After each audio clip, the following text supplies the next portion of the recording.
चलिए इस बीच कल के लिए BTST ट्रेड्स क्या हैं कुछ ये देख लेते हैं। साक्षी बताइए। शुक्रिया मेहर। शुरुआत करेंगे लोकेश उप्पल की कॉल्स के साथ। इन्होंने सिंजीत पर खरीदारी की राय दी है। टारगेट बताया 410 का और स्टॉप लॉस हम लगा सकते हैं 394 का। इनकी अगली पिक है अशोक लेलैंड पर और यहाँ पर भी खरीदारी के लिए उन्होंने जो टारगेट्स दिए हैं 106 के हैं। स्टॉप लॉस बताया 94 का। निकिता सुरेखा की तरफ से राय है BEL पर और खरीदारी के लिए उन्होंने टारगेट्स दिए हैं 1330 के। नीचे में हम स्टॉप लॉस लगा सकते हैं 1265 का। सीमेंट स्पेस से अल्ट्राटेक सीमेंट को इन्होंने चुना है खरीदारी के लिए। टारगेट बताया 3410 का और स्टॉप लॉस हम लगा सकते हैं 3345 का। कृणाल दायमा की तरफ से राय है रियल एस्टेट स्पेस से DLF पर खरीदारी के लिए। टारगेट बताया 142 और स्टॉप लॉस हम लगा सकते हैं नीचे में 137.20 का। इनकी आखिरी पिक है इन्फोसिस पर खरीदारी की राय और टारगेट बताया 1229 का। नीचे में स्टॉप लॉस हम लगा सकते हैं 1188 का। ओके, अगर आप देखें इन्फोसिस पे करीब 1188 के स्टॉप लॉस के साथ 1229 का लक्ष्य। शुक्रिया साक्षी। उम्मीद करते हैं जब तक ये ट्रेड्स लोग स्क्वायर ऑफ करेंगे आपका गला ठीक हो जाएगा। बड़ी मेहनत करिए आपने आज इस 6 कॉल को बताने के लिए। आगे बढ़ते हैं कुछ और कॉल्स को देखते हैं। ट्रेडिंग आइडियाज़ को आपके स्क्रीन पे AK प्रभाकर रिलायंस बाय करा रहे हैं 1004 का। अगर आप देखें लक्ष्य करीब 974 का स्टॉप लॉस है। उसके बाद AK प्रभाकर की दूसरी कॉल है वो है city union bank with possible target of 108 का स्टॉप लॉस 110 पे कारोबार कर रही है स्टॉक। उसके बाद आप देखिए तीसरा स्टॉक है AK प्रभाकर का वो है सैंट। अगर आप देखिए लगभग 500 का लक्ष्य 484 का स्टॉप लॉस। और अगर आप कोई जानना चाहते हैं trade target stop loss by range किसी भी ट्रेड को लेकर आप देखिए कंफ्यूज हैं तो आप व्हाट्सएप पे हमें ये मैसेज कर सकते हैं। व्हाट्सएप नंबर आपकी स्क्रीन पे है 7840020000। जी बिल्कुल। चलिए इस बीच हमारे साथ अब एक खास मेहमान जुड़े हैं। सुनील कनोरिया हमारे साथ हैं। एक तरफ FDI पॉलिसी की अनाउंसमेंट, दूसरी तरफ रेग्जिट पर बातचीत के लिए। मिस्टर कनोरिया शुक्रिया इस बातचीत में शामिल होने के लिए। फर्स्ट ऑफ ऑल ये जो FDI के आज लेटेस्ट इनिशिएटिव्स अनाउंस हुए हैं उसके बाद प्रधानमंत्री ने खुद ये कहा है कि India will become one of the most open economies as far as FDI is concern. आपकी पहली प्रतिक्रिया क्या है FDI की जो नया फ्रेमवर्क आया है उस पर? आई थिंक ये ओवरऑल तो अच्छी है। मैंने पूरा डिटेल में नहीं पढ़ा है, अभी तक पढ़ पाए हैं। लेकिन अगर हम इंडिया को ओपन करते हैं कई सेक्टर्स में, आज ग्लोबल कनेक्ट हो गई है, सो इंडिया को ओपन करना बहुत ज़रूरी है। और ये जो प्रतिक्रिया आज 2 साल से हो रही है कि FDI को कैसे बढ़ाया जाए, ग्रोथ को कैसे लाया जाए, तो एक पॉजिटिव ट्रेंड है। एक और चीज़ सर, आई मीन सब कुछ तो हो रहा है। आप FDI खोल रहे हैं, गवर्नमेंट एक्सपेंडिचर काफ़ी अच्छा खासा है, सरकार का बोरोइंग प्रोग्राम काफ़ी स्ट्रांग है। लेकिन अभी भी मिस्टर कनौरिया आप देखिए प्राइवेट सेक्टर की तरफ से, निजी क्षेत्र की तरफ से जो कमिटमेंट्स हैं, जो इन्वेस्टमेंट्स हैं वो बहुत बहुत बहुत कम है सर। आपको क्या लगता है, आई मीन ये कब तक फिर से ठीक होंगी, कब तक फिर काफ़ी स्ट्रांग इन्वेस्टमेंट्स दिखते हैं आप? और दूसरी बात सर ये कि एग्जैक्टली अभी क्या और कर सकते हैं जिससे कि प्राइवेट सेक्टर से थोड़ी सी इन्वेस्टमेंट्स और आए, क्योंकि बाकी सब चीज़ें तो कर रही है सरकार इस वक्त। बेसिकली इसके लिए आपको थोड़ा एक पीछे जाना पड़ेगा कि इंडिया में प्रॉब्लम्स कहाँ आई। 2010-11 से 2014-15 तक 4-5 साल में जो पुअर गवर्नेंस हुई, पॉलिसी पैरालिसिस हुई, रॉन्ग जुडिशियल जो प्रोनाउंसमेंट्स हुई, उसकी जो इम्पैक्ट इकोनॉमी में आई, it was like a tsunami to economic tsunami in the country. तो उसकी जो इम्पैक्ट है आज हम जो देख रहे हैं वही इम्पैक्ट आज अपने नजर आ रहे हैं, चाहे वो फाइनेंशियल सेक्टर में हो, NPL के द्वारा हो, आज क्लीनिंग अप का सिस्टम हो रहा है। तो वो सब जो प्रॉब्लम्स आई थी जब तक वो रिजॉल्व नहीं होगी तब तक प्राइवेट इन्वेस्टमेंट जोर से नहीं बढ़ेगी और वो प्रॉब्लम को सॉल्व करते करते और हमारे हिसाब से 1-2 साल लगेगी। तब तक जो आज 1-2 साल में इस गवर्नमेंट ने किया है, कई पॉलिसी को करेक्ट किया है, कई जो प्रोजेक्ट अटके हुए थे उन्होंने उसको ओपन किया है, ट्रांसपेरेंसी लाए हैं पॉलिसीज में, ये सब का भी इम्पैक्ट आप आस्ते आस्ते देखेंगे। अगर हम देखें लास्ट 3-4 महीने में हम अपने इंफ्रास्ट्रक्चर में बात कर रहे हैं, कंस्ट्रक्शन इक्विपमेंट की क्षेत्र में जो 4 साल से नेगेटिव ग्रोथ हो रही थी, फर्स्ट टाइम 4 साल के बाद हमने आज 20 से 25% का ग्रोथ देखना चालू कर दिया है। तो दैट रिफ्लेक्ट कि आज जो ग्राउंड में काम जो बंद हो गई थी वो चालू हो गई है। हाँ जरूर इसे ग्रो करने के लिए और थोड़ा टाइम लगेगा, बट मैं समझता हूँ कि अब हर क्वार्टर हम ग्रेजुअल इम्प्रूवमेंट देखने लगेंगे। क्विकली मिस्टर खनौरिया, आज इनफैक्ट पहला दिन था मार्केट के लिए भी मिस्टर राजन के इस्तीफे को फैक्टर इन करने का, लेकिन जो रिएक्शन दिया है मार्केट ने उसके बाद क्या ये माना जाए कि the fear was over hyped and market has taken it in STRIDE? I think the overall fear definitely was over hype. एक मीडिया जो क्रिएट हो गई थी कई दिनों से एक एग्जिट का। एक चीज ध्यान रखना कि कोई भी इकोनॉमी एक आदमी पर नहीं चलता है। He is done a very good job as a governor of RBI, लेकिन खाली आरबीआई के तरफ से ही काम करके इकोनॉमी नहीं सुधरती है। कई एरियाज वो करती हैं तो उनसे एक इम्प्रूवमेंट आती है। काफी जो प्रोग्रेस और वर्किंग जो रिफॉर्म प्रोसेस गवर्नमेंट को करना पड़ेगा वो गवर्नमेंट को ही करना पड़ेगा, उससे करके इम्प्रूवमेंट आएगी। तो मैं समझता हूँ कि it is a collective process. RBI is one important part of the overall system, जिसके कारण से आप इकोनॉमिक का ग्रोथ या डी ग्रोथ देखेंगे। तो अगर पॉजिटिव होता है, ओवरऑल गवर्नमेंट वर्क करती है सब साथ में मिल करके, तो ऑब्वियसली सपोर्ट और ग्रोथ अच्छा रहेगा। बिल्कुल। चलिए मिस्टर कनोरिया, बहुत बहुत शुक्रिया हमारे साथ इस बातचीत में शामिल होने के लिए। आनंद, जो ऑयल एंड गैस स्पेस है, स्पेशली द रिफाइनिंग स्टॉक्स, इन पर आपका व्यू क्या है इस समय? देखिए, जो अगेन ये भी एक क्षेत्र है जहाँ पे ऑब्वियसली बहुत बढ़िया परफॉर्मेंस रहा है, क्योंकि ऑयल के दाम, क्रूड के दाम कम थे, तो इसलिए रिफाइनिंग मार्जिन जो है आपको फिर से अच्छा खासा मिलने लगा है।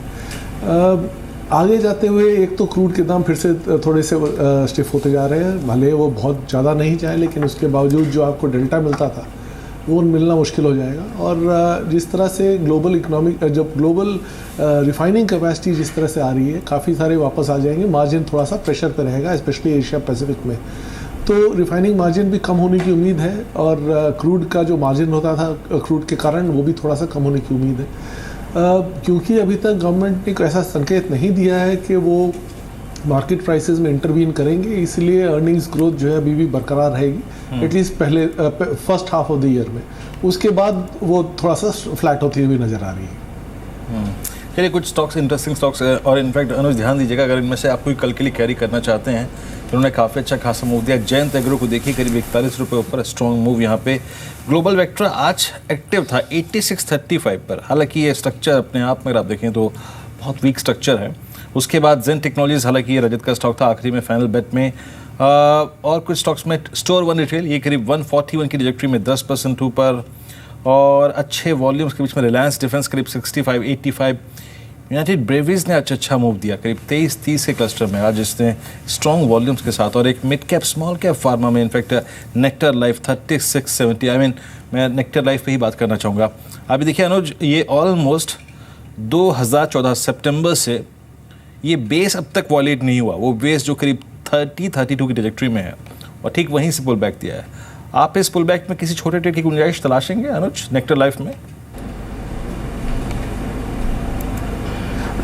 नहीं वीरेन जी, आज एक अच्छा मूव आ चुका है, लेकिन इस अच्छे मूव में वो अपने काफ़ी स्ट्रॉन्ग रेजिस्टेंसेस जो हैं तकरीबन 37 रुपये के आसपास, उन्हीं के आसपास ट्रेड होता हुआ नज़र आता है। मेरे ख्याल से अगर मंथली चार्ट पर देखा जाए तो ये काफ़ी इंपॉर्टेंट रेजिस्टेंसेस हैं, और एक दिन के मूव या 2 दिन के मूव में ये मुझे नहीं लगता कि निगोशिएट होंगे। तो अभी मैं रुकना चाहूँगा, लेकिन इस मंथ की क्लोजिंग जो अभी हमें आने वाले एक हफ्ते के अंदर मिल जाएगी, अगर वो 37 रुपये के ऊपर मिलती है तो ज़रूर से एक ट्रेंडिंग अप मूव देखने को मिलेगा, जो अपसाइड में तकरीबन 47 से 50 रुपए तक की रेंज के लिए भी एक्सटेंड हो सकता है।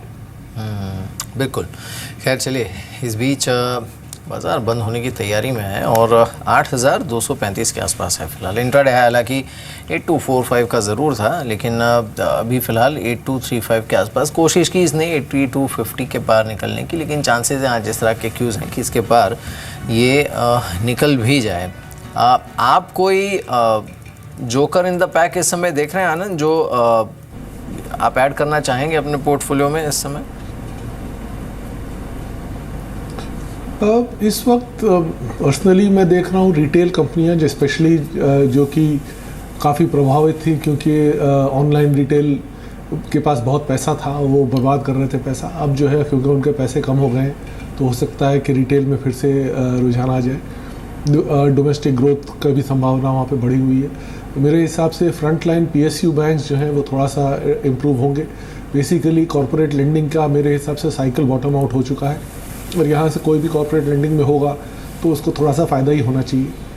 और जैसे मैंने पहले कहा, फार्मा में वैल्यूएशन थोड़ा सा अट्रैक्टिव लगने लगे हैं, और हालांकि अभी भी मार्केट का रुझान नेगेटिव है, लेकिन थोड़ा लॉन्गर टर्म व्यू अगर लेके चले तो इसको वापस पोर्टफोलियो में लेना चाहिए इस वक्त। चलिए अब हम क्लोजिंग की तरफ बढ़ रहे हैं। क्लोजिंग दिखते हैं एग्जैक्टली। अगर आप देखें इंडेक्सेस क्या कर रहे हैं, स्टॉक्स जो आज इंडेक्सेस में आज उनके पुल बैक में पार्टिसिपेट कर रहे थे, 67 अंक ऊपर, निफ्टी करीब 8237। और अगर आप देखें इस दौर के हाई से जो कि ऑलमोस्ट जून में ही इसने लगाया है वो था 8294।